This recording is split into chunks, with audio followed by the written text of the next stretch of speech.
Welcome to another episode of the Alamo City Sportscast with Mike Jimenez and Joe Garcia. Make sure to subscribe and hit that like button. Join the discussion as we broadcast live from beautiful West San Antonio. And remember to tip your hosts as it helps the show grow. Good morning, San Antonio. Thank you for joining us for another episode of the Alamo City Sportscast. Mike is trying to join us right now. He's having technical difficulties, so at some point he'll join us so we can go ahead and give him some shit for the flip-flop that he did yesterday, saying that the Spurs were punting earlier in the season, which they are clearly not. Spurs in the midst of a 4-game win streak. Again, we are broadcasting to you live from beautiful West San Antonio. Puro Exit 7 in the house here. I just want to say good morning to Matt Lerma, Sam Salinas, Mario Cavazos. Our usual suspects are in the house. Sith Lord Elias. And we are joined by Mike Jimenez here. What's going on? What's going on? Can you hear me okay? I can hear you. Perfect, man. Good morning, man. It's a great day, baby. Spurs, we're going streaking. 4 in a row, Joe. 4 in a row. 4 in a row. Spurs are streaking. And I'm waiting for you to go ahead and give us the flip-flop. I know the flip-flop's coming here somewhere. We'll figure it out, man. We'll see if I flip-flop on anything today. But, man, it's a good day, man. Spurs now 10-8, 8-5 under Mitch Johnson.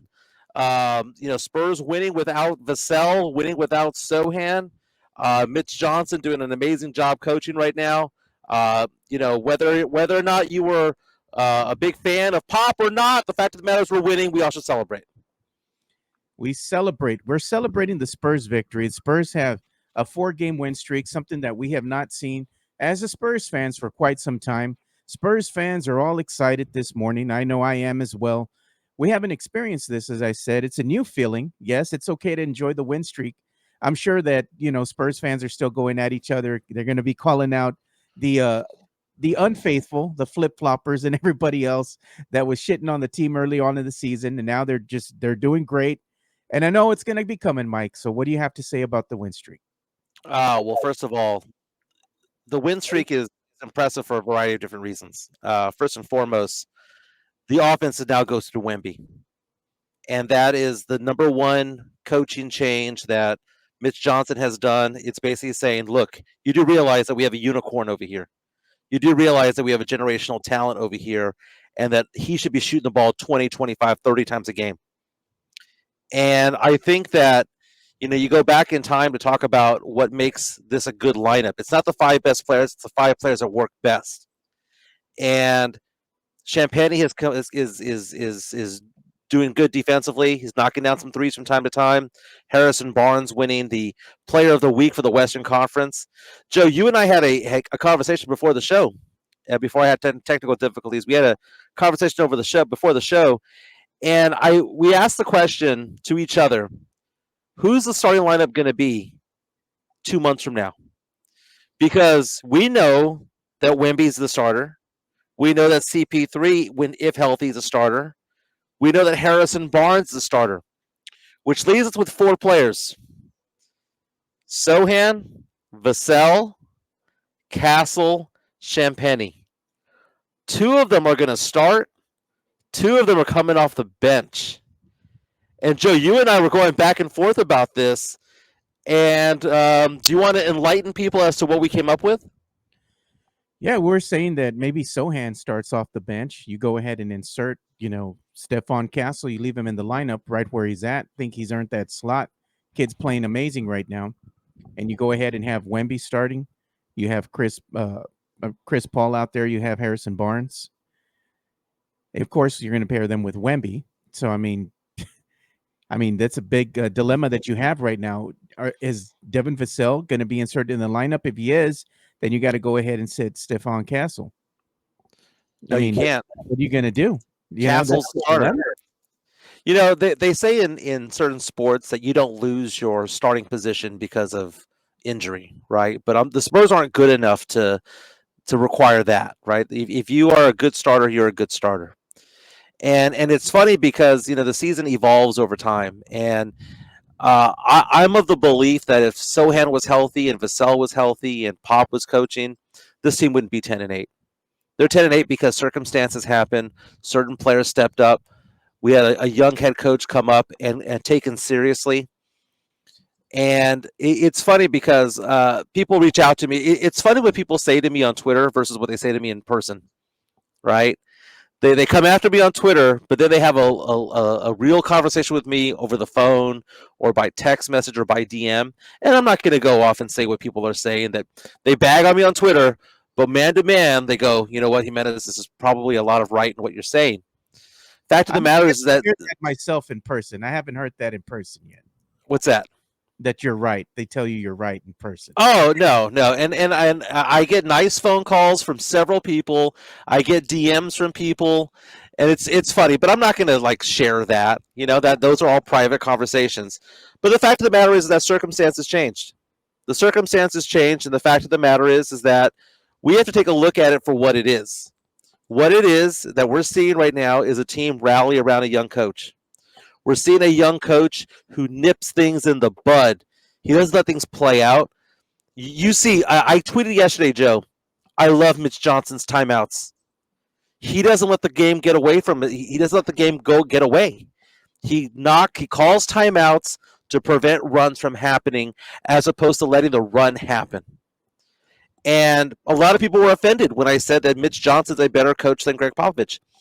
On November 27th, 2024, and also on November 5th, 2024, Mitch Johnson was the better head coach. Doesn't mean historically he is. Pop is an all-time great. Pop is on the Mount Rushmore of coaches, right? But at some point, you're no longer the GOAT. At some point, you're just a guy. And that's the thing about it, is that Pop was washed, and Mitch Johnson's coming in, and they're rallying around him. Now we're getting this evidence, Joe, of the Spurs playing better without Devin Vassell, which I didn't think was possible. We're seeing this evidence of the Spurs playing better without Sochan, which I kind of suspected would be the case. As much as I like Sochan's fire, and I wish that everybody had his heart, he needs to come off the bench. He needs to give us 25 minutes off the bench, because that second lineup there, Joe. Yeah. Especially, let's say that we have a second lineup there of Trey Jones, Vassell, Sochan, Bassie, and Booty Crumbs. You know, that's not a bad second lineup, because we know that the best lineup, we have Jeff Garcia from Locked On Spurs and Ken's 5 coming up and saying that Champagny, along with Barnes, along with what was the lineup there again? It was CP3, Castle, Champagny, Barnes, and Wemby. That was the best 5 starting lineup, and that's fact. That's not eye test. That is actually fact. There is data to support that. And Joe, you look at the stats of Victor Wembanyama when he's with Sochan and when he's not with Sochan. Joe, is Wemby an all-star with Sochan in the lineup? The stats don't suggest it. Is Wemby an all-star with Sochan in the lineup? Here's the thing. Here's the pushback that I'm going to give you for that. We haven't seen this team at full strength, even with Sochan in the starting lineup yet. So to say that the team is better without him, we don't really know that yet. We don't know what the team looks like with the healthy squad. We still haven't seen Vassell, Sochan, and the usual starting 5 that the Spurs would put out there. We haven't seen them play together thus far this season. Joe, I'm glad that I'm outside doing the show, because this is where I'm going to backtrack a little bit. Okay? Call it a flip-flop. You know what? Play the video of the flip-flop, please. I'll do it to myself. The chanclazo. Yeah, let's. This is not a flip-flop. This is an evolution of a thought. Spurs fans want Sochan to be part of this team and be a big part of this team, and they want him to succeed. That's fine. I want him to succeed too. Maybe Mitch Johnson utilizes Jeremy Sochan better than Pop does. Maybe that's the case. Because we've seen Mitch Johnson with an 8-5 record take over a team that was floundering, that was getting decimated by injuries at that point. Maybe, just maybe, Mitch Johnson is what Sochan needs. Maybe, just maybe, Sochan does fit well with Victor Wembanyama, but they need to do him differently. Not have that point guard experiment, which was an absolute failure last season. Not have him do anything other. I think Mitch Johnson could maybe get the best out of Sochan. So I'm going to backtrack that a little bit because things change. The way that they were, this was a 25-win team the way that it was. Things changed. Stephon Castle has stepped up. We have a new head coach. Things changed. You can't stick to a take when things change, right? So I'm hopeful that Mitch Johnson gets the best out of Sochan. That says, hey, look, Jeremy, this is what we need from you. We don't need all of this. We need you to focus on this. So maybe, just maybe, Sochan is a good part of this team down the road. But the way that he plays with Pop, with what Wemby does now, because the evidence is there, Joe. Joe, they've played 20 games without each other. Wemby averaged 18 points per game this year with Sochan in the lineup. He's averaging close to 30 without him. Last year was the same thing. 21 points with him, 27 points without him. He goes from a borderline all-star to an all-NBA player when Sochan's not on the court. So either one or two things needs to happen. Either Sochan doesn't need to be there, or Sochan is implemented in a different way. Yeah, well, let's put some respect on Coach Pop's name, because right now, Mitch Johnson, he's actually living in the house that Coach Pop built. So let's get that straight right now. Mitch Johnson is nothing more than the interior decorator. He's come in the house, moved some things around, but this is still Coach Pop's house. We still haven't seen what Mitch Johnson will be able to do in the context of just him taking over the team, saying, this is my team now. If the Spurs decide to give him that head coaching job, let him move on and have a whole coaching season under him. Right now, what he's doing, he's stepping in for Coach Pop, but every win that he's getting is going to go under Coach Pop's record. And the thing is that he's executing the game plan that they've all had in place. And it's not just Coach's Pop's game plan. The other coaches as well, they've all had this game plan in place. Now it's just coming to fruition. We don't know if the team would have still had this win streak had Coach Pop been healthy enough to coach the team this season. So saying that it's all Mitch Johnson, I think is sacrilege. Well, I respectfully disagree. I know you do. I disagree because you go to the games, Mitch Johnson's not asking Brett Brown for help. Mitch Johnson isn't going around asking the fourth assistant head coach down the way for help. Mitch Johnson's running that team on his own. And yeah, it's the players that Pop has. And he does, the thing about like being part of Pop's tree, and it's beyond Pop. I mean, you could have the tree of Bill Belichick, which happens in the NFL. You get, whenever you have a mentor, Joe, in any respect, it doesn't matter if it's sports, doesn't matter me in finance. Dude, I've had a mentor in radio, I've had a mentor in TV, I've had a mentor in finance, right? My mentors were Rob Thompson and James Pledger, right? Those are my two biggest mentors over there.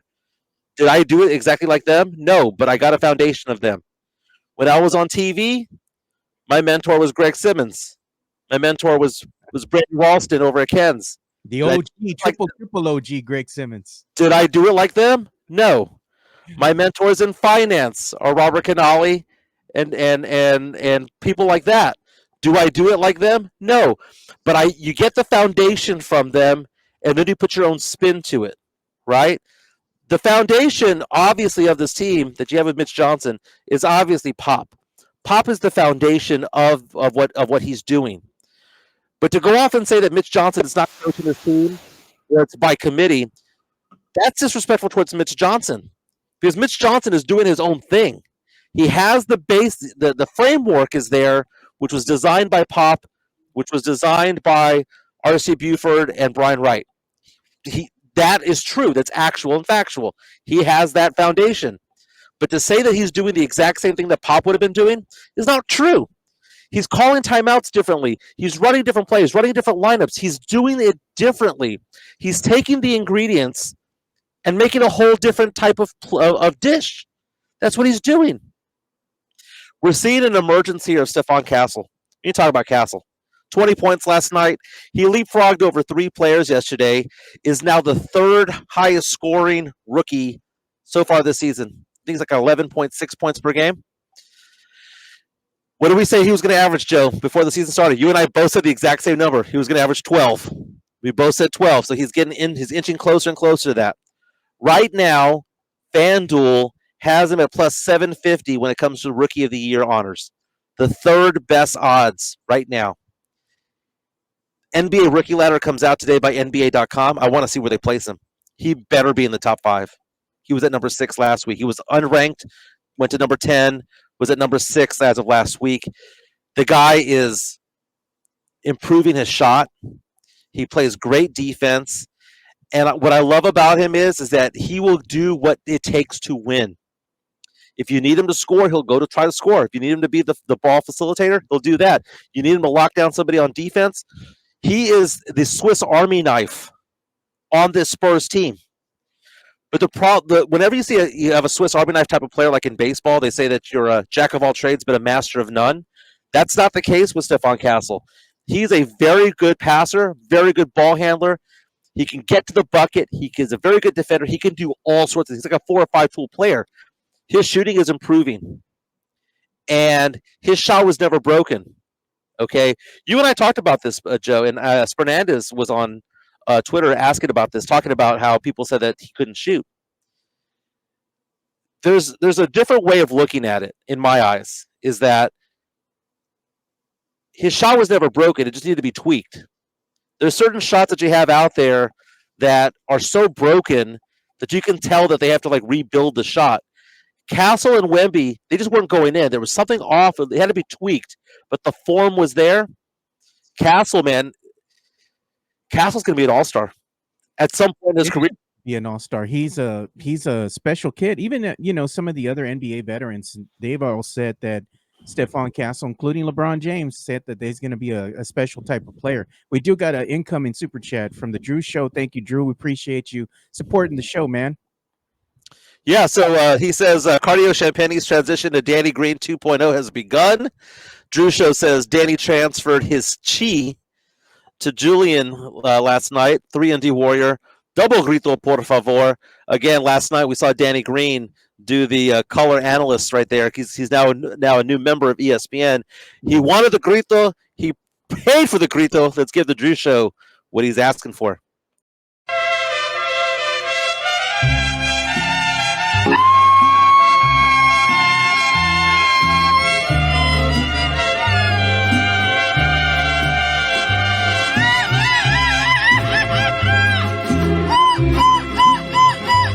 Presumir a mis amigos les conté que en el amor. I'm going to ask you a question. I'm going to ask you a legit question. Game yesterday, and you heard Danny Green, right? Doing the play-by-play commentary there. What'd you think of him? He was nervous. I thought he did I thought he got better as the game went on, but you could tell early on he was a little bit nervous. He was a little bit nervous. I understand that, but he was also one thing that we can't forget. Very knowledgeable, by the way. Yeah. The way that he was calling the play-by-play and sharing some, information that he was seeing there. But I got to tell you, man, you could tell that he was he still needs some seasoning, man. He was a little boring. I'm going to be honest, man. I thought he was a little too vanilla for me. He was a little too boring, dude. You couldn't see he didn't have that energy in the voice, like, oh my God, this is what's going on the court right now. It just didn't happen right then and there, but it's his first attempt. Right. So I was going to come out a little, rusty, nervous and whatnot, but I'm hoping that as he gets better, because he's already been signed on, I believe, with ESPN to do to be an NBA analyst with them. So good for Danny Green. I'm happy that he's moving on. He's getting his time to be an NBA analyst, but yeah, man, it was a little rough yesterday. I'm not gonna lie. Do you know who I'm liking? I'm liking Jacob Toby. I like Jacob Toby. Brings the energy. Yeah, he didn't wear the bolo tie yesterday. If the Spurs had lost yesterday, I was going to give him crap about that because the streak started with his bolo ties. I like that the whole youth movement when it comes to it. Bill Land has been going through a lot, and he retired earlier this season, right before the season started. And a lot of people were fans of Bill Land, and I was all right with him. I mean, I thought he was good. I didn't think that Bill Land was the greatest of all time, but I liked him. I liked him. Phrases, whoa, mama, Wembeyama, come on, dude. It was all right. It was good. Man. You can't. It was good. Have nothing good here. You hate everything, San Antonio. Who was the guy that did radio for the Spurs back in the day? He had a beard. Yo, Bill Schoening. No, well, Bill Schoening was really good. I liked Bill Schoening a lot. But who was that one guy with a rough voice? He had that white beard. He did radio play-by-play for the Spurs when I was growing up. I forgot his name. Huh? They're saying Jay Howard. Jay Howard, dude. Jay Howard was the GOAT, man. I loved Jay Howard when he did his shows and we did his play-by-play and all that stuff. Jay Howard was the man. Angel coming out and saying, dude, seriously, on Bill Land? I like Bill Land. Bill Land was fine. I mean, he was good. I'm not going to put him as top tier, but he was good. He was good. Vane Stain, he's saying the same thing. Oh, Mama, Wembanyama should be back. I miss it. We need to get the soundbite for that, man, and play it. And we're going to show Wembanyama highlight, man. What you got? And look at this. We got Jay Howard. They're saying Jay Celine Howard. Dion's husband did look like him. Jay Howard was so good, man. Jay Howard was the man. They forced him out, didn't they? He didn't want to leave. But Jay Howard had a great voice. Bill Schoening had an amazing voice. Those guys I really, really liked. I'm not trying to rank them, but if I had to, I would put those two above Bill Land. Bill Land was fine. But this Toby guy, this Toby kid, he might be the voice of the Spurs for a long, long time. You look at these young guys, Joe. Going back to Mitch Johnson, you and I had this conversation earlier today over the phone.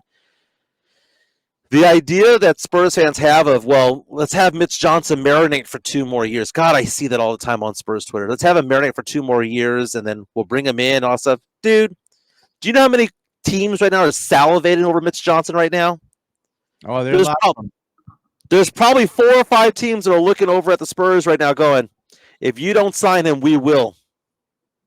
And what's going to happen if that happens, Joe? Imagine that scenario. Imagine Pop comes back from his stroke, and he's close to 100%, right? Let's say he gets to 95%. Decides that he wants to come back, and Mitch Johnson, after leading this team to a play-in tournament, which, by the way, the Spurs right now are 10th in the West. Let's say that he does that. Let's say that he gets this team to a 41 wins, right?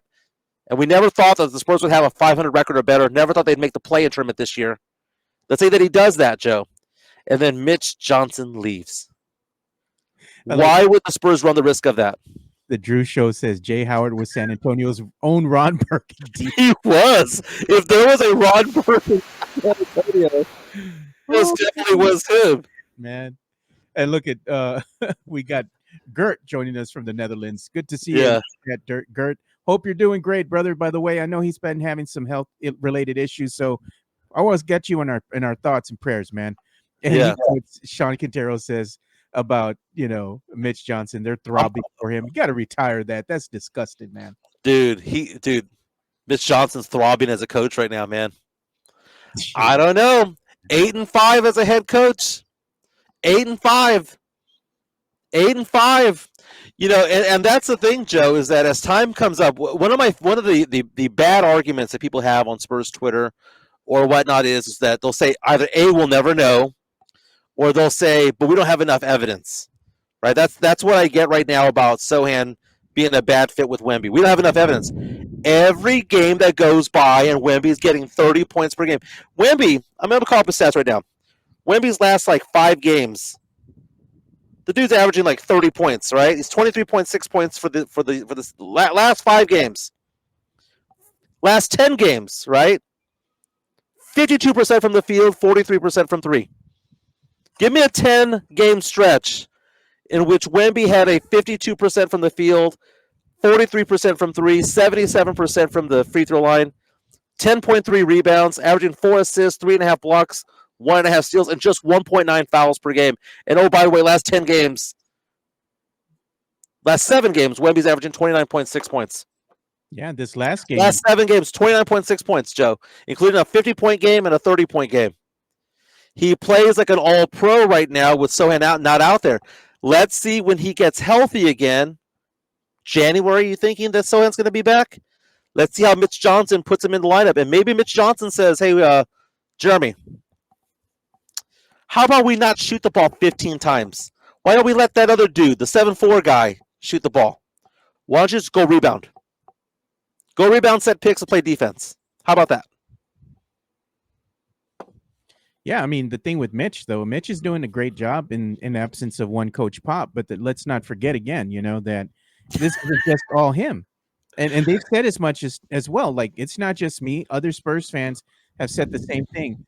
The thing that Mitch Johnson is executing is the vision that the coaching staff has had in play, including Coach Pop. But the success that he's having isn't just all him out there. He's also having assistance from the other coaching, let's say, staff that is out there with him as well. So it's not just all him.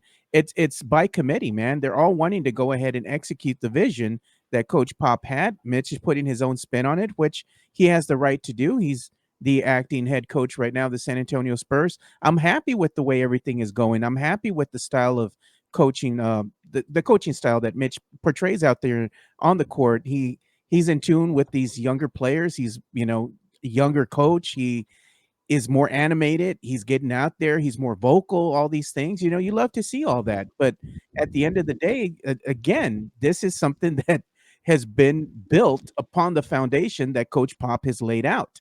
So I'm always going to say that, until they finally say, hey, Mitch, this is your team officially.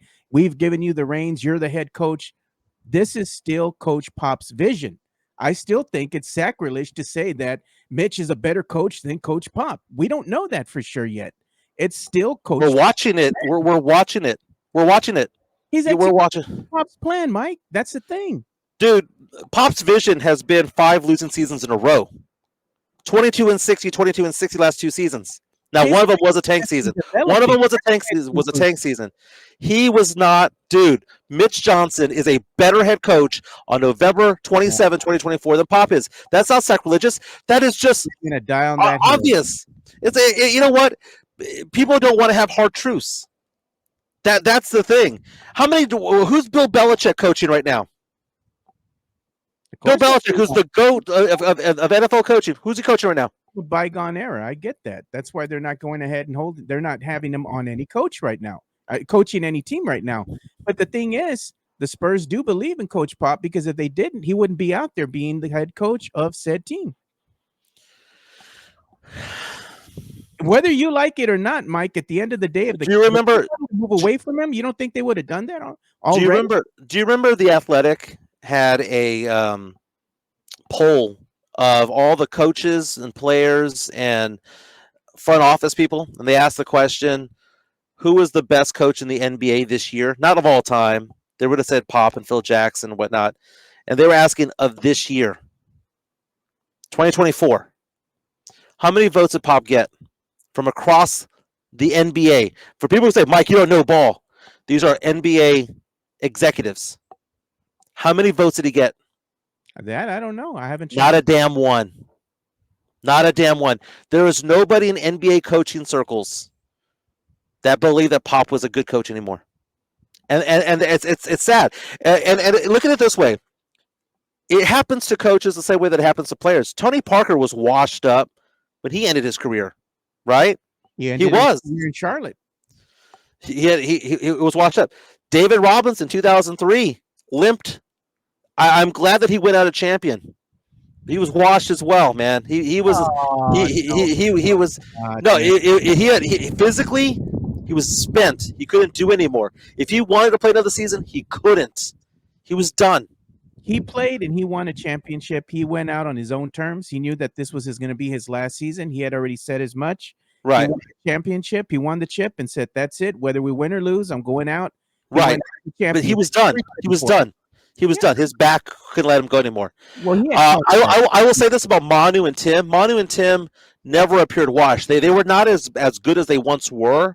But when they exited and they had their last season with the Spurs, they were still above average. They were still pretty good players. We probably could have gotten another season or two out of Tim. We probably could have gotten another season or two out of Manu. But they did not enter wash status. They left at the right time, right? But you say it's sacrilegious to say things about Pop when it comes to it. Like, it's X's and O's. We're talking sports, right? I don't want anything bad to happen to him. I hope that he recovers, right? But to look at Mitch Johnson and say they're implementing the vision of Popovich and all that is so fantastical. Yes, you have the foundation, and the acorn doesn't fall far from the tree, but Mitch Johnson's doing something different. He's doing something different. Or maybe he's just getting to the players differently. Joe, I tweeted a while back that Pop was yelling at CP3, and CP3 was ignoring him. I've yet to see CP3 ignore Mitch Johnson. For whatever reason, he's getting through to the players differently. And it's not a respect factor. It's just an understanding better. You don't think it's nothing to do with the leadership out on the court with both CP3 and Harrison Barnes? Oh, man. You know what? And this is something where I'll say that I was wrong. I will admit that I was wrong. Now, here's about CP3. CP3 will miss 20 to 25 games per season. So far this year, even though he had hurt his thumb the other day, he has played every game. He's doing very well. One of the league leaders in assists. He's turning back the clock. He's healthy for once. And if he can stay healthy throughout most of the season, then I was big time wrong on that, Joe. Big time wrong on that. You said they were punting, and I had said that yesterday. Remember when Mike said the team was punting because they added CP3? I said, I remember. Yeah, Joe, and I'll find the video on this because it's not that hard to find because I know what episode it was. Yeah, I did say that, and in part of what I was saying when I said it was punting, I also was talking about the fact that the Spurs were not going to get a superstar that year. You know, the Spurs were, because they had done that move for CP3, they no longer had the ability to go out and get a Lauri Markkanen. They no longer had the ability to get a Trae Young anymore. It killed any opportunity to get a superstar for the future. This season is a little bit of a punt. Not as bad as I thought it was going to be. And I walked it back the next day, Joe, because the next day I brought up the fact that the Spurs had a same situation going on with SGA in Oklahoma City. SGA played shooting guard to Chris Paul's point guard in SGA's second year in the league. SGA was the second team All-NBA player, All-NBA rookie player his rookie season. I coach Pop, but he's part of the CP3 coaching tree here, or the tree of CP3 because he influenced him. He was a mentor to Shai. Yeah, and it is at that point. It wasn't yesterday. Yeah. It was literally 24 hours after they signed Chris Paul that you and I had this conversation. I said, well, you know what? I love Castle so much, and Castle's been my guy since like December. And even Jeff Garcia from Lockdown Spurs realizes that I was talking about Stephon Castle months leading up to the draft, saying that the Spurs need to get that guy. Yeah. I remember, Joe, you and I having this conversation. I thought to myself, you know what? CP3 taught and mentored SGA. What better mentor to have for Castle? So what did I say at the time? And I'll find the video for it, Joe. I said, okay, I'm fine with it. Now I know where the Spurs are going with this season. It is going to be leadership on the court to get Castle going. And you know what? You know what the blessing is, Joe? And this is sacrilegious to say. No. The blessing is... Don't say it, man. Sochan and Vassell's injury have been a blessing to this team. Well, because we wouldn't have had Castle starting. Yeah, well, Castle's development accelerated because of those injuries. I hate to say it, but Sochan getting hurt, Vassell remaining hurt. That's what brought out the best out of Castle. We got an incoming super chat from the Drew Show. Thank you, Drew. Again, we appreciate you, man, for all you do for the show here and supporting us. $5.47. I know there has to be something to the $5.47. I'm going to tweet to him or ask him privately on Twitter when I respond to him here. It says, if Mitch was a wrestler and Jimenez was his manager, the WLEAGUE package of FUD with Popovich, a feud with Popovich would be Kane's power, run-ins with Lerma and Sith, etc. Yeah, everyone says that. Somebody said that on Twitter. I don't know who it was. Said that I would make a good wrestling announcer heel. I have no idea what that means. But the Spurs won last night, taking on Utah. It's the fourth time they played the Jazz. They won 3 of the 4, and Spurs are now 10-8 right now, 10th best record in the Western Conference, which is stellar. They're in line right now to become. If the season were to end right now, one of the play-in teams, which is amazing. Meantime, you see that the Atlanta Hawks have lost 4 games in a row. So that pick is getting a little bit better as time goes on. Yeah, we're getting Jeff Garcia ready to go here. I got to go ahead and send him the link because I forgot when we do the show with this other system, which I'm not a fan of, but I mean, it does have its usefulness when we're doing remotes and bringing in remote guests, is Jeff can't hear us because of the audio. I can't do the loop back because if I do, he's going to hear himself twice. So right now, by the way, as you bring them on, right now, according to tankathon.com, the Spurs would have in line to have the 7th pick in the draft because Atlanta right now has the 7th worst pick, and the Spurs have that unprotected pick. So the Spurs draft pick would be number 14 right now. And the Spurs also have the possibility of getting Chicago's top 10 protected pick. Right now, Chicago is tied with the 9th worst record in the league right now. So inching closer to being in that territory of the Spurs being able to swoop up and get that one.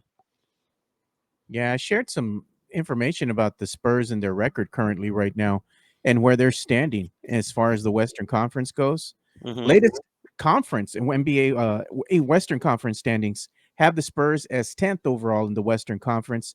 They are tied right now with the Dallas Mavericks at 10-8. So great for them, man. If they had to start the play-in tourney, I think they might be in. All right, we're going to go ahead and bring Jeff on now. Jeff, you're here with us, man. Thanks for joining the show. Appreciate you. What's good, Not a man? problem, guys. No, sorry I'm late, man. It's just, holidays and work, got to wrap up. So, delays. Yeah, so anyway, we're discussing the Spurs, and Mike is, of course, being having Mike. to throw Coach Pop under the bus once again. Yeah. I didn't. You know what? I was listening, Mike, and I do have to push back on you regarding Mitch Johnson and him running the show. He has openly said he is not completely running the show.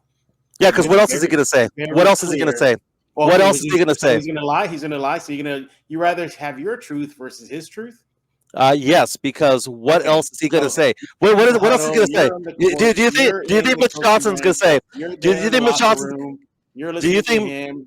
Yeah. Okay, so Jimenez knows all. Players and coaches lie, dude. Players and coaches lie. They don't tell the truth to the media. We have discussed this, Joe. Jeff, we have Joe and Jeff. Jimenez knows all. He's on the court. We have talked. Yeah, because what we're really going to hear. What we're really going to hear is we're going to hear Mitch Johnson walk in and go, yeah, I'm kind of doing my own thing right now. I mean, I understand Papa's doing certain things, but I'm changing the way that we're doing it. And this is my team now. He's not going to say that. He's auditioning for a job. Nothing he tells he's auditioning for a job. Okay. It's PR. Are you in the locker room and in practices? Are you in the sidelines during games? I'm at games. Okay, Dennis is at games, Joe, so that means he knows all. Yeah. I see that earpiece that he wears, right? Because Mitch Johnson evidently wears an earpiece telling him what to do, right? No. Mitch Johnson's coaching those games to victory. Let me tell you, all of us on Media Row, even today's guests on Locked On Spurs, we all agree they're doing it. They're coaching by committee right now. It just, Don Popovich does like Mitch. He does like his future as a potential head coach and is shaping up to be that way. But they are. Look, he's a rookie head coach for all intents and purposes. He's a rookie head coach. It's going to, we talk about how Steph Castle has Chris Paul. Hey, it's good to have Brett Brown next to a young coach like Mitch Johnson. So Brett Brown with many years of experience over at the Philadelphia 76ers. Exactly. Let me ask you this question, Jeff. Do you think that if the Spurs don't offer the permanent gig to Mitch Johnson, do you think that other teams will try to pry him away? I think so. Yeah. I mean, look, they almost did last season with Washington. Well, right, but Mitch Johnson was a nobody at that point. I mean, he was. I mean, in the inner circles of he's on the radar. Now he's on everybody's radar now, right? So I am of the impression that Mitch Johnson is a hot coaching commodity, especially if he leads this team to a 500 record, 35 wins. He'd be a hot commodity. The Spurs need to offer him the job because to me, if Charlotte comes knocking on the door, if Detroit comes knocking on the door, he has to take it. He can't be riding the pine for 2 more seasons. He's ready to go. Well, look what happened to another former assistant coach just this offseason. I forgot his name. Darius Angalia. He left the Spurs coaching ranks because he said there's not going to be any room for me to move because there's too many people ahead of him. And at that time, Popovich was fine. And he was saying like Pop ain't going anywhere at that. I might do this offseason. So you're seeing that too. I don't think the Spurs will let Mitch go. I think the biggest nod to that is the fact that they let him be the head coach, not Brett Brown, who's been there, done that, has coached a generational big in Philadelphia and has led Philadelphia to playoff berth. So if they had put Brett, then yeah, maybe I could see Mitch really possibly leaving or still working his way up. But the fact that they put him front and center, that just tells you a lot. In my opinion, if Pop does not come back, I think it's Mitch's job to lose. So Vane Stain reaches out to us on our YouTube stream and says, Mike, why would Mitch leave, though? This is his chance to inherit a team that will be a championship contender after several years. Couple of things. There are only, 30 positions in the NBA for head coaching, right? And when you're offered one, you take one. And Joe and I had a conversation privately about the Spurs. We have not only conversations, on the show, but we talk privately as well. Yeah. One of the things I mentioned was primetime, Deion Sanders. Yeah. Deion Sanders coaches at Colorado. You know why? Because it was the only Power 5 school to offer him a job. If he had been offered a job by Oregon State, by Indiana, by Iowa, he would have taken it. Mm-hmm. Because there are only so many Power 5 positions available, and they don't pop up very often. So if an NBA team comes around, Mitch Johnson, and says, we're going to offer you a 4-year deal with the Detroit Pistons, with the Atlanta Hawks, with the Charlotte Hornets, with the New Orleans Pelicans, he's going to take it. And it's not because anything else other than that's the right thing to do for your career. To sit around and hope that you're going to inherit a team, well, let's name all the people who hoped to inherit this team in the past. Mike Budenholzer thought he was going to inherit it. Will Hardy had a maybe Becky Hammond thought she had a chance to inherit it. Ime Udoka. There's been a long line of people. Different circumstances too. In those situations, you're right. But at this point of the Spurs rebuild, Mitch, it seems to be their guy. It seems to be their guy moving forward. I hope so. Yeah. I was going to ask, and I think it's going to happen. But Mike, I'm telling you again, you're not in that locker room like I am. You're not in those press conferences like I am. I'm telling you right now, this is coaching by committee. Mitch is still. Well, let me ask you this: Is it coaching by committee? I'm sorry. I'm sorry. Is it coaching by committee during the game? Yes. They collab with one another. I don't know. Yes. Of course, coaches collab. That's the whole point of having several coaches on the team. But what I'm saying is that one of them has to be the leader of the coaching group. It's not like it's a democracy over there. The buck stops with somebody, and this buck is stopping with Mitch Johnson. Yes, and I'll tell you right now, he's with Mitch though. He needs that support system right now. He's still like I said, he's a rookie head coach. He's a rookie head coach. He's made some mistakes. I think there's. I'm sorry. Can you repeat that? He said he's. I lost you there.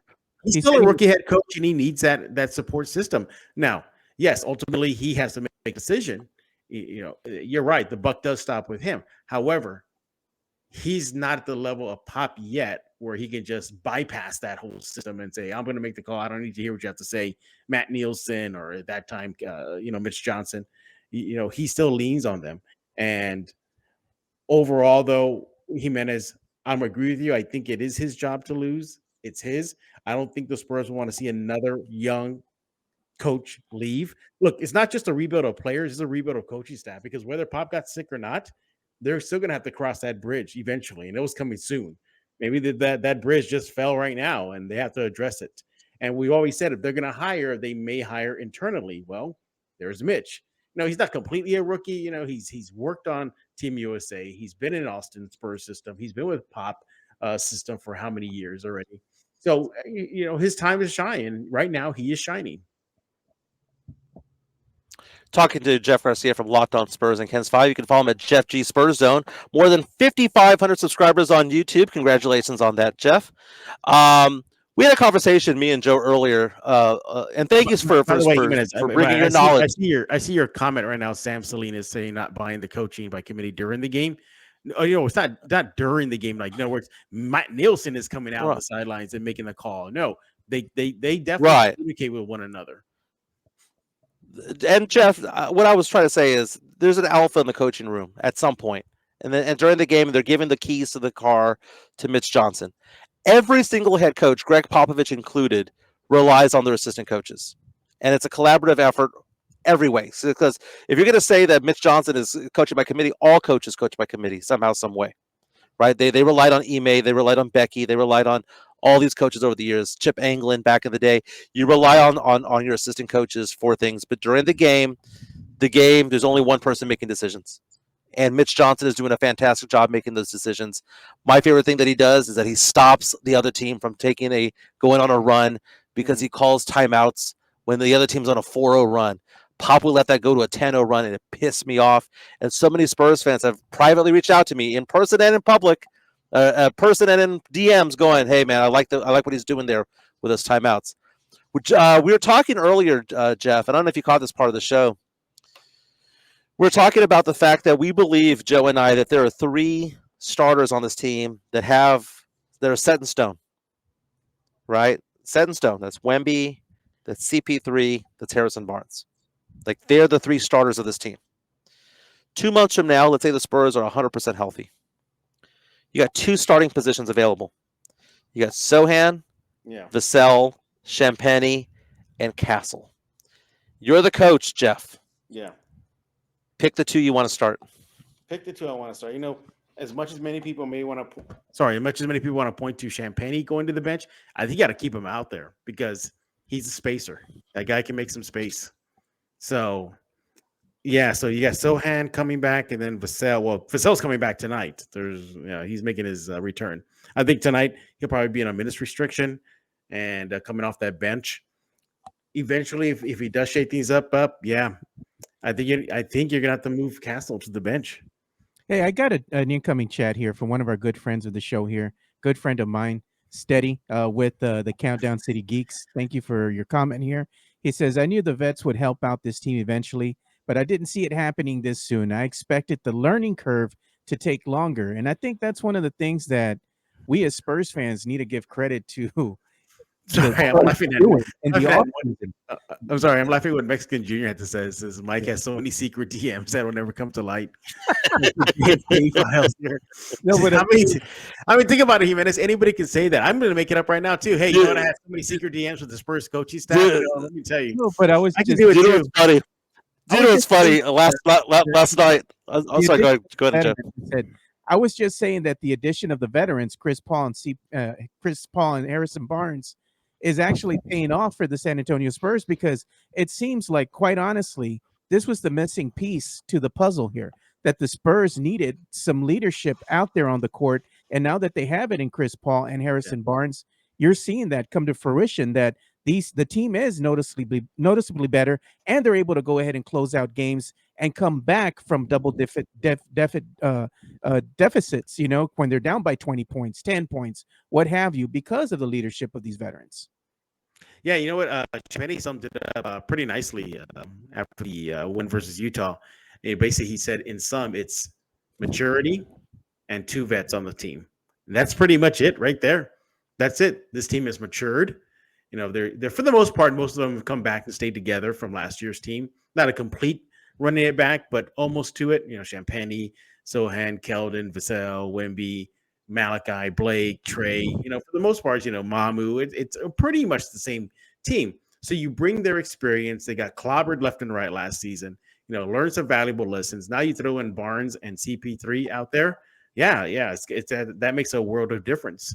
So basically, that's what we're seeing, everybody. We're seeing these young Spurs growing before our eyes. So ESPN just right now, by the way, released its NBA power rankings as of today. For the Spurs. And 30 teams in the NBA, 30 teams in the NBA. They have the Spurs ranked number 15 in their power rankings, up 2 spots from 17 last week. Here's what ESPN had to say. It says, quote, "Following the vets is the way to go. Last season, San Antonio didn't tally its first 3-game winning streak until March. The Spurs are currently riding a 4-game streak after defeating the Jazz on Tuesday. Credit veterans Chris Paul and Harrison Barnes for teaching the young Spurs consistency, execution when the stakes are highest. San Antonio is a top 10 team in clutch time in terms of win percentage, after finishing the season 13-28 last year in clutch games. Wemby is back after a 3-game absence, while Vassell appears closer to a return. Yeah. So there's an understanding that a lot of this is veteran leadership. A lot of veteran play out the Harrison Barnes, man. The good news is you want to talk about development, Jimenez, is this. Chris Paul has already come out and said that the younger Spurs are already starting to not rely on them too much anymore. That's a good sign. Yeah. That's a good sign. Hey, Jeff, So people are still coming quick because we've been talking about Coach Pop. We've been talking about the players and how much better the team is and whatnot. Mike's talking about Mitch and Pop and all that. But one thing that we haven't discussed, and I wanted to ask you, Jeff, what do you think the instrumental piece here has been to the Spurs going on this 4-game win streak? Because let's be perfectly honest, Jeff, we've been covering the Spurs and watching the team play for many years. And it's been a long time since the Spurs have had a 4-game winning streak, and they've looked good. What do you attribute that to? Oh, man, I said a little while ago what Champagne said, maturity and having vets. There's that. And also, to one another. I think that mentality has been infectious with this team right now. They don't want to go out there and disappoint any of their teammates, and you're seeing that on the court, and also their defense. Now, I also like the fact that they're coming out, not laying down and dying. How many times we see that last year? They got clobbered, and then they couldn't recover. They couldn't shake it off. Now you're seeing them get clobbered and shaking it off and getting W's. Ask the Warriors, ask the Jazz. So overall, I'm seeing maturity, vet presence, lessons learned from last year and a little bit this year. Improved play from Sochan pre-injury, improved play from Champagne. He's now being a legit threat for the Spurs to create that floor spacing for Wemby. You got Wesley, who's just really looking very good out there. And, of course, the play of the rookie, Steph Castle. You put that all together, I think this is what you're seeing. What's staggering is this. There's stats out there on the Spurs in the last 5 games, their second half numbers. It's insane. Yeah. They rank in the first percentile of net rating, like a plus 20. And Jeff, remember how bad in the last 5 net rating, defensive and offensive rating combined, a plus 20 in second halves in the last 5 games. Yeah, I was going to say, Jeff, remember how bad their third quarters used to be? Like the third quarter was the Achilles heel of this team. The wheels would come off.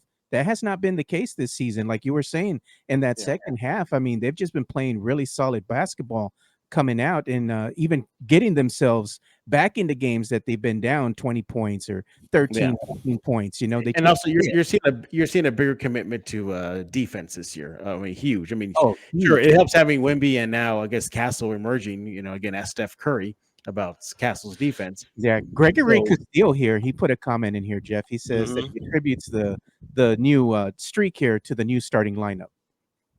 Sure, put it out there. Again, what you have floor spacing with Champagne. You have Wemby being Wemby. You have Castle being a legit two-way threat right now in the last 4 games. Castle said it himself yesterday. He said it's pretty obvious why they're winning these last 4. It's defense, and that's pretty what it comes up to. It's just it hasn't been defense, Jeff. It's been their free throw shooting. If you look in the last the last couple of games here that they've won, they've been able to get to the stripe because of their aggressive play, and not only that, but they've been able to knock down their free throws.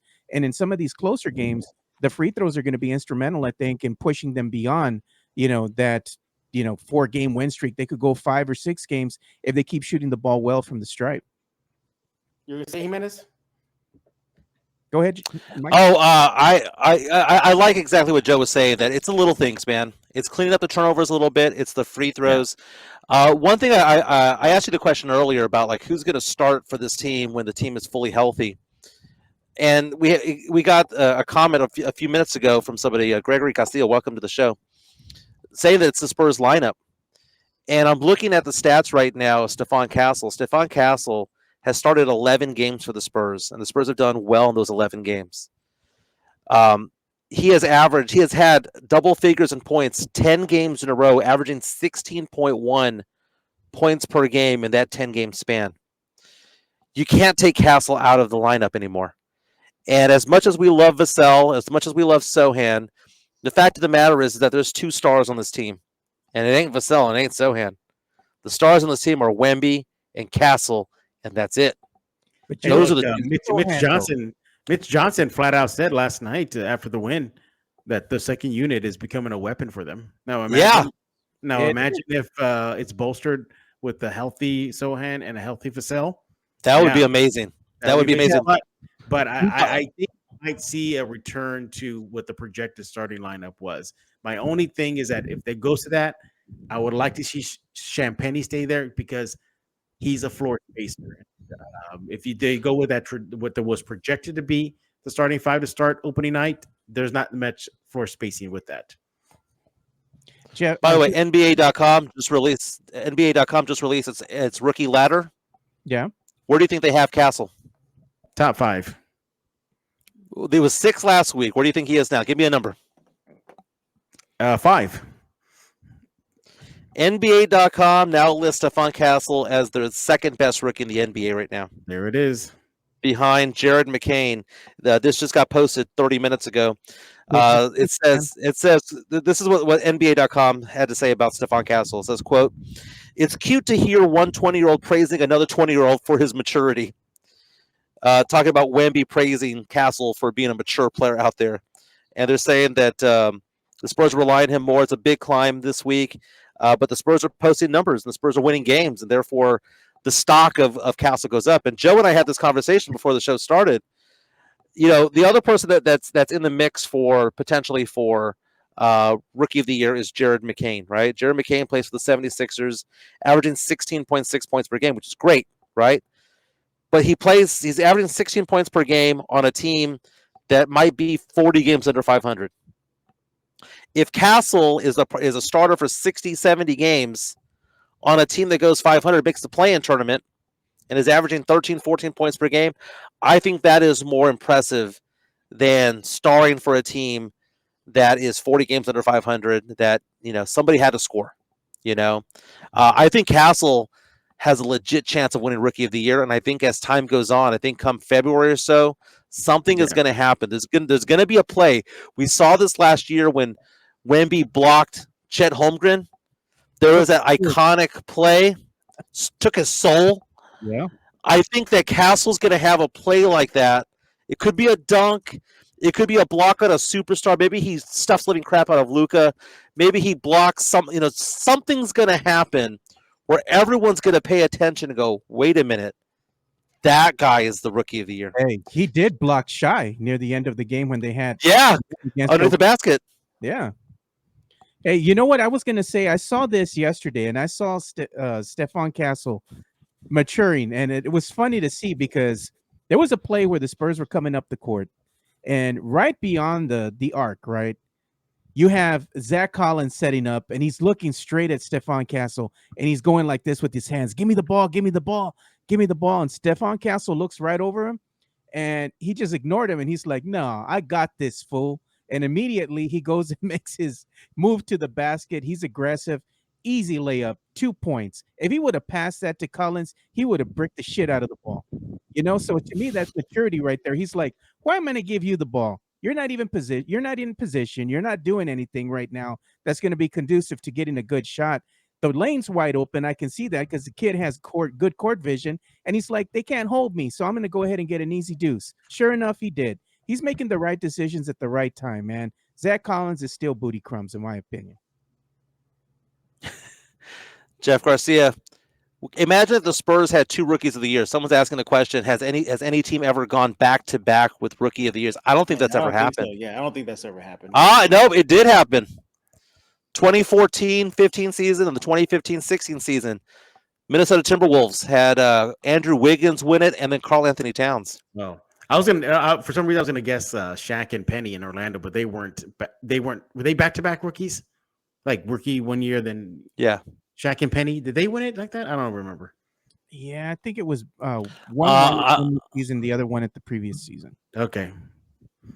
Yeah. But regardless, the Spurs will be if that happens. That'll be a rare error for the Spurs. Leha, Zach is a 3-pack of ass. Have you talked to Zach Collins though? Have you talked to him after games or anything, Jeff? No, I haven't had the chance yet. But I do see him in the locker room. You know, he's he's not hanging his head down. He's very alive. He's talking with the guys. He's cutting it up with them. And let me tell you, speaking of the locker room, I wish all Spurs fans can experience locker room Keldon Johnson. It is something to behold. When they say that he is energy, he doesn't stop. He just doesn't stop, guys. And he sounds like that kid in class that wants attention. Like, me, pick me, teacher, pick me. Like, we can be talking to Malachi Branham, and then he's listening in, and Keldon is like, hey, you didn't say that, Malachi, did you? And Malachi looks at him and starts laughing. And he'll ask the media questions. He's asked us, he goes, do y'all hang out with each other? Do y'all go out and party? Like, he's so curious. He talks about his travels to Japan or China, excuse me, when he's with his brand. He talks about what he's going to do. He's such a cut up, and he keeps that locker room light. He keeps that locker room fun. I mean, it is an experience. And another experience too is just Mamu. Mamu is an experience to watch in the locker room because He's fun. Because he makes fun of himself, but he's self-deprecating, but he's just funny about it. For example, we can be all there waiting to talk to Keldon. So, for example, and Mama will see us waiting for Keldon, and he'll look at all of us. He'll be quiet. Then he goes, "What? Nobody wants to talk to me?" Keldon will, like, let's just say Mike Jimenez had a good game, and your Mike comes out of the locker room and he's going to his locker. He'll just stare at Mike Jimenez and go, "What? Y'all don't want to talk to Jimenez? Go talk to him. Go talk to him. He had a game." Like he did that with Charles Bassey, and then he picked on Bassey recently, saying, "Hey, you had a good game. Don't be surprised if the NBA goes drug test you." So, yeah. So it is. I mean, Keldon really is just a light in that locker room. It is so much fun. We got another incoming. We got a super chat. Yep, $5.47 from the Drew Show. He says Donation. Mhm. Go ahead. No, go ahead, Mike. Read it. Oh, sorry. He says, I'll say it. Trey Jones is challenging Zach Collins for Booty Crumb's position on the team. At least Bryn Forbes could shoot. Wow. Nobody should lose playing time to Trey Jones, end quote. Please, bro. Yeah, to answer Tim Gonzalez's question, I would have to say pumpkin pie. The pumpkin. Okay, you know what? Okay, are we going to have this conversation now? Do you want to have a Thanksgiving conversation? Because that's what, tomorrow? It Yes, is, bro. man. What's your go-to meal, Mike? Or what is your favorite thing that you got to have at Thanksgiving dinner? You know what? It's funny because I never eat it at any point of this year. But for some reason, dude, I just love having stuffing for Thanksgiving. Like the along with the turkey. Good stuff. Dessert-wise, though, two things. I love me some pumpkin pie with a crap ton of whipped cream on it. I mean, I want more whipped cream than actual pie. And on top of that, my mom makes this Watergate salad. I don't know if you've ever heard of that before. But it's kind of like a Jell-O with marshmallows and nuts and all that stuff in there. But did you say Watergate salad? Yeah. Yeah. I never heard of that. Yeah. It's It's a thing. My question is, who invited cranberry sauce? Like, who invited them, man? Like, who invited that item to the table? Are people looking it up? It is a thing. Oh, yeah. Okay. Hey, Joe, I was going to ask you. So the Spurs recently had a contest between timeouts with fans asking to give like top 5 Thanksgiving items that you see on the table. Your traditional mashed potatoes, corn, turkey, blah, blah, blah. Yeah. Would you, can you say tamales? Hey, that's what I was about to say. Yeah. You can't have it unless- tamales. You have to have tamales. If you're in a Mexican household, you have to have your tamales, dude, at Thanksgiving. No lies detected. But is it part of a traditional Thanksgiving meal? It is. It is part of your for Mike's too. Yeah, Mike's not going to have that on his plate. For them. Yeah, it's too ethnic. It's too ethnic. Now my tamale intake is massive between Christmas and New Year's. Like what? Pause. like what? Like that 1 week period there. I have a lot of tamales, dude. Christmas Eve, New Year's Day.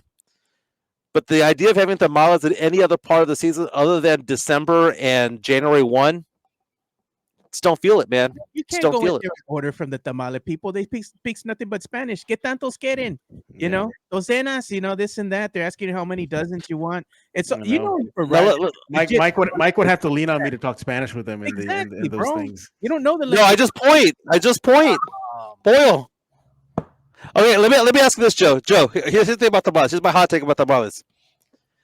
Pork tamales are ass. No, They're the ass. best, dude.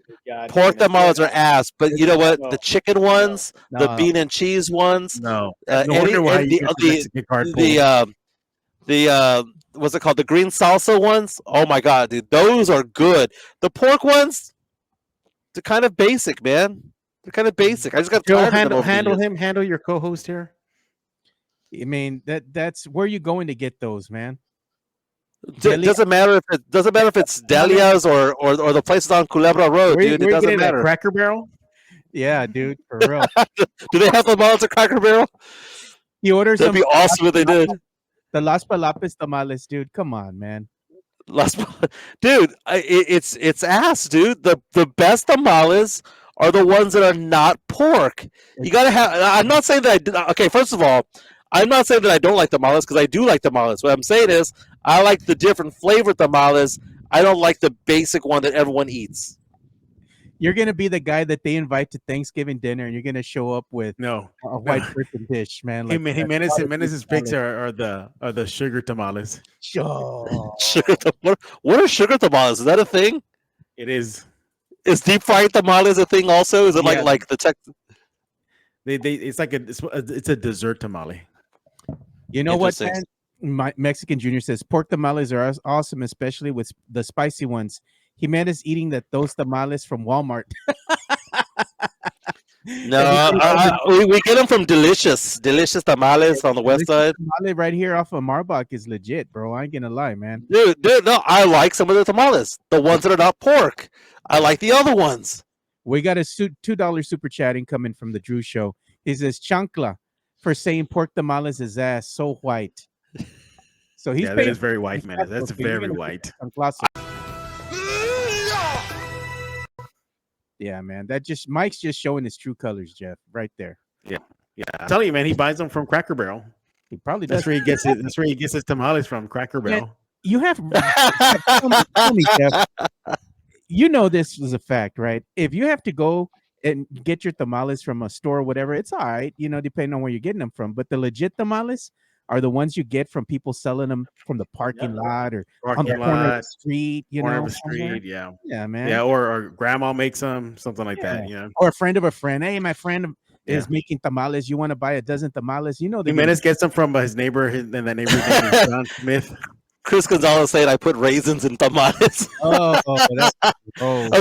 Now here's the thing about it. Maybe, just maybe, it's not the pork tamales. I just don't like pulled pork or the shredded pork. I can't stand it. I don't care if it's a pulled pork sandwich. I just don't like pork. I like bacon, which I guess is a type of pork, but I don't like pulled pork. And isn't that what they have in tamales? A shredded pork? Yeah, it's chunks. You know? But yeah, it's the same thing. Yeah, dude. I no me gusto. It's the head of the, you know. Did he just say no me gusto? No me gusto. Yeah. You're go. getting that meat from the head of the pig or whatever. My no sabo Spanish right there. Yeah. Hey Jeff, I gotta ask you, man. Yeah. Before we go ahead and let you go here, how many of those little rolls you're gonna eat, dude? Those those things are awesome, man. They come out of the oven nice and warm. Put a little butter on it. It's game. I'm gonna have to work out before I go to my family's Thanksgiving meal, and then afterwards, seriously, because you're gonna consume like 3,000 calories. I know, man. You can't. I'm gonna have to go to the workout before I leave. Before I go to my family. You're gonna get the meat sweats, Jeff. The meat sweats, everything. Then I got. You know, everybody has that one uncle that, you know, if you don't have alcohol in your hand, it's like a travesty. So I got to worry about that.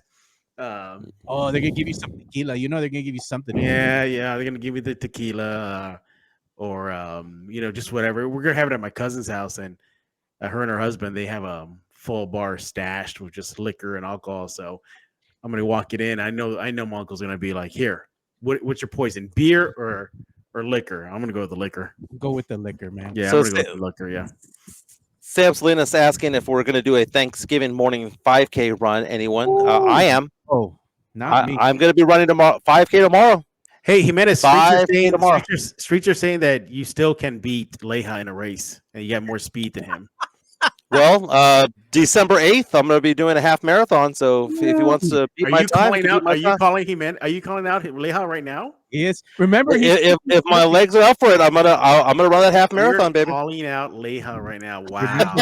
Publicly on YouTube. December 8th, you know where I'll be downtown running 13.1. Now you're giving him a spot and location where to meet him. Remember 8 a.m. baby. 8 a.m. You're calling him out, man. Yep, he's calling Leja out. We got it on tape. Remember what he says, Jeff? What does he say all the time? I'm sneaky athletic, right? Yeah. That's what he says. Those are his exact words. By the way, I'm looking at the Delicious Tamales menu. Their 3 best sellers are number 1, pork tamales, number 2, chicken, and number 3, jalapeno bean. See, I'd be all about the chicken and jalapeno bean one. See, I'm not saying that I don't like tamales. I'm just saying I don't like the pork ones. What's wrong with that? What's wrong with that? I like tamales.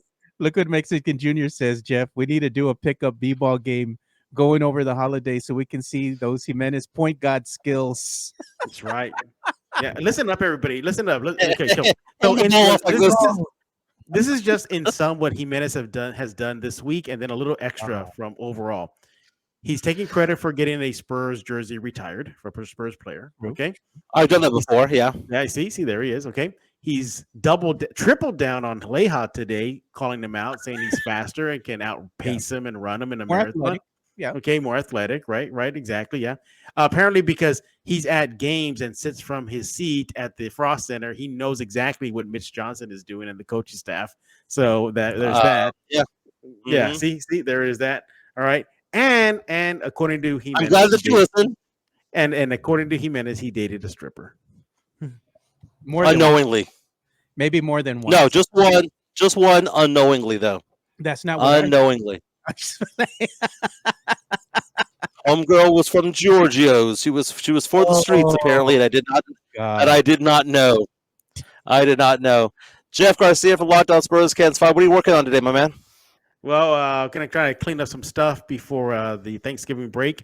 So we have Locked On Spurs coming up next in about 30 minutes. Or actually now, I think. So I got today. Timer. I'm sorry, say again? Who's your guest today? Oh, yeah. Guest today is AP sports writer Raul Dominguez. Okay. So he's joining me today. We're going to be discussing what happened in Utah and then the second half Spurs and look at tonight's game, Spurs-Lakers. Then we got a game preview for you coming up later on today. So just keep an eye out on the X at Jeff G Spurs Zone, Kens5.com/Spurs. And then obviously subscribe to Locked On Spurs. Hey, we got a newsletter too. So subscribe to the Locked On Spurs newsletter. It's completely free. Sign up, click, you're in. Bing, bang, boom, you're done. You get your email every single day. Well, when we have it, Monday to Friday. So appreciate it, guys. Sorry for the delay, man. I just caught up here at work, man. I got to go. Chris Gonzalez, which is out. Hey, later on, man. Happy Thanksgiving, brother. Oh, no, yeah. Oh, I see. That's it. Yeah. You're 1-0 in fights. Yeah, I see. Okay. Yeah. And on that note, I'm going to for the record, as Jeff leaves, for the record, I never said that Mitch Johnson was on an island coaching by himself. Obviously, he has a staff with him because that's what a coaching staff is. But during the game, was what I'm saying, the X's and O's during the game, that is all Mitch Johnson. You know that that's the case. Okay? That is true. He's not wearing an earpiece. Pop is not sending signals to him through his ear. During the game, which is what we all see, he is coaching the game, and he's doing a fantastic job at doing that. If Brett Brown was coaching this team, probably be a little bit different, right? Pop coaching this team, be a little bit different. But during the game, from 8 p.m. Central yesterday to 10:45 Central yesterday when they were playing, Mitch Johnson was in control of that team. He's doing a fantastic job, and they're playing well for him. I'm super excited for the Spurs this season. 10-8, 4 in a row. Yeah, one thing that we got to do here as we start bringing the show to a close here is we got to go ahead and spin the wheel, man, since we went ahead and promised the people that we're going to have some giveaways. So here we go with you guys watching us live. We're going to go ahead and spin the wheel. Let's see who wins a prize today. P.F. Chang's gift card is on the docket.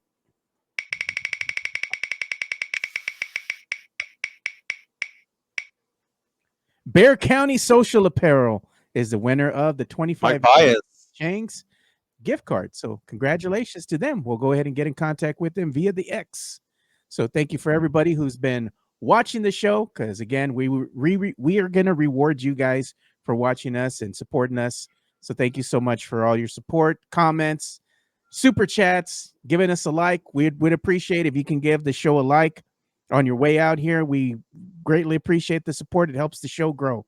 And before we go ahead and bring the show to an end, we got to go ahead and give some love to our sponsors. Mike, you're going to be up first, my friend. Here's the number. 210-508-0369. Need help with financial things such as investments, insurances, things like that. I don't care if it's life insurance, disability insurance, retirement accounts, college savings. I've been doing this for 19 years. Give me a call, 210-508-0369. Make sure you call Mike for all your investment needs. And he also goes ahead and does a little bit of life insurance too. So if you have questions in regards to that, make sure you give Mike a call at 210-508-0369. And let's go ahead and give some love to our other sponsors, including Jeff Garcia, who we just went ahead and let go because he has things to do. And he has a new episode of Locked On Spurs coming out after the show, so make sure you check that out.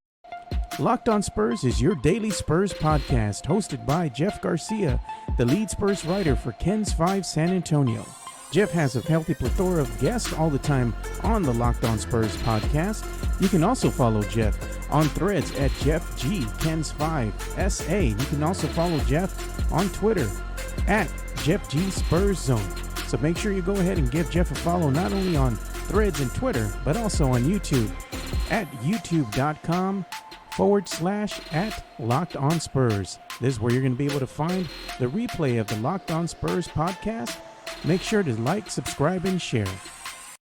And also, on the way out here, we're going to give a big shout out to our sponsor here that's been here from the beginning as well, MCS General Contracting. Make sure you go ahead and give them a call for all your contracting needs. MCS General Contracting, more than 30 years of combined experience in concrete placement. They are the best in the business, honest pricing, high quality work. They get going on house foundations, driveways, concrete patio decks. If you want to extend the deck, extend the driveway. If you're a business and you need to put together a slab, a parking lot, or other concrete placement services or sidewalks, reach out to MCS General Contracting at 210-774-9155. They're confident in their skills, so give Chris Leha over at MCS General Contracting a call at 210-774-9155. And thank you for being a sponsor of this show. Mike, that's about all the time we have for today's episode. You want to sign us off, my friend? Anything in closing? Yeah, well, did we get that super chat in from Sam Salinas? Let me go ahead and get that up. Give me a second. I'll bring that up right now. There we are. Sam Salinas coming in with the $5 super chat saying, "Happy Thanksgiving to everyone here. Be safe. Have fun. Go Spurs." And he puts COYS. Tomorrow is the Turkey Trot downtown. I believe it benefits the San Antonio Food Bank. I'll be out there doing my 5K tomorrow. I haven't been running a lot lately. I've been doing a lot of refereeing. That's my running. So hopefully I do well. If I do well enough and I feel up to it, I'll sign up for the Rock and Roll Half Marathon on December 8th. But Joe, everyone have a fantastic Thanksgiving. Jeff Garcia, thank you for being on the show. Joe, you and your family, man, hope you have a great holiday. I'm going to have my kids with me tomorrow, which is fantastic. I'm thankful for my family, for my friends, for my kids, for this podcast, for my business doing so well. I'm thankful for a lot, grateful for a lot. Going to look forward to tomorrow. Going to look forward to this week. Lots of positivity, man. This time last year, I was down in the dumps, man. And this year, I'm doing fantastic. And I appreciate all the people who are, Sam Salinas, Midtown, Mario, Alex, Matthew, Sean, Lerma, Laura Latin, all the people who have been on it, Henry, Spernandez, Matt Gomez, Drew Show, all of you guys, as we're going through the list of people, Mexican Jr., Tim Gonzalez, thank you so much for being part of this. Progressive, all of you guys for being part of the show. Chris Gonzalez, all of you have been instrumental with the show. Hit the like button on the way out. We hope everyone has a safe Thanksgiving. Know a lot of people drink Thanksgiving Eve and Thanksgiving night. Uber and Lyft are your friends. Say it with me. Uber and Lyft are your friends. We will be back next week. Joe, It's always fun, baby. You know what? Spurs will be on a 6-game winning streak by the time we come back. True enough, man. But we're out. We'll see you boys on Friday. There is no show on Thanksgiving Day or on Friday, should I say. We're going to see you guys on Monday next week. So we're out. Peace. Peace.